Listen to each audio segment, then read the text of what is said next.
our children out into the world, we know that there are weapons out there capable of turning an ordinary morning into something unthinkable in seconds. Emotional testimony happening at the state capitol right now as parents of Annunciation students advocate for gun control changes. The testimony started in the last 2 hours in front of a packed hearing room. Our Danny Spiewak picks up the story live from the Capitol. Danny, what do you know? Well, here at House Public Safety Committee, we heard testimony today from Harper Moisky's mom. Harper was one of 2 kids killed in the Annunciation Church shooting last August, and her mom testified in favor of a ban on assault weapons and high-capacity magazines in Minnesota. But that legislation put forward today has virtually no chance this session due to Republican opposition. And in fact, in the last hour, we saw it fail to get out of committee after all 10 Republicans on the committee voted against it. Say what you want to say.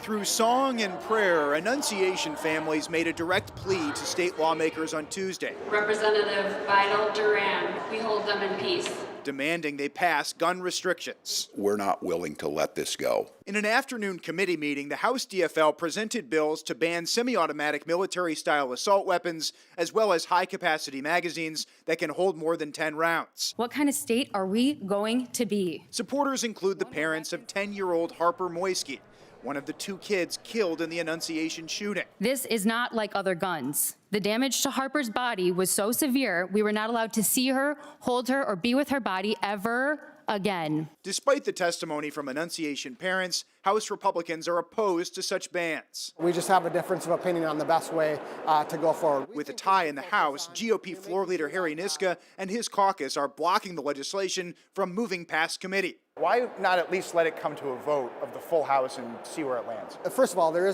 really isn't bipartisan support for these proposals, and we know that they're not likely to work. You can look at the data from other states, from other countries, and we know they're just going to get tied up in litigation. In the Senate, where Democrats have a 1-seat edge, DFL Majority Leader Erin Murphy promised earlier this month to at least hold a vote this session. I think people should vote their districts and they should vote their conscience.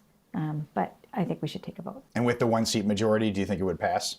We will see. Meanwhile, Annunciation parents and students continue to apply pressure, including Lydia Kaiser. 2 students survived gunshot injuries to the head. I'm one of them. She's an 8th grader at Annunciation. Elected officials have a duty to protect us from guns. No one should have to go through what we went through at Annunciation. Thank you.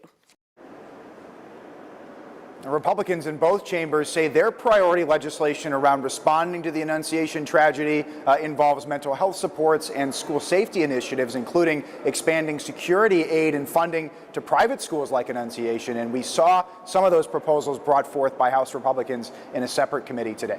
Back to you. So is anything going to go to a vote, Danny? Is there going to be any progress from either camp on this issue?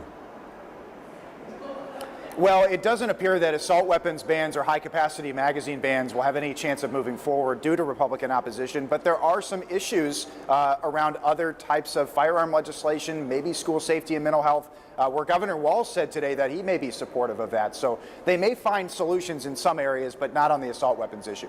Thanks for the great coverage. Danny Spiewak at the Capitol.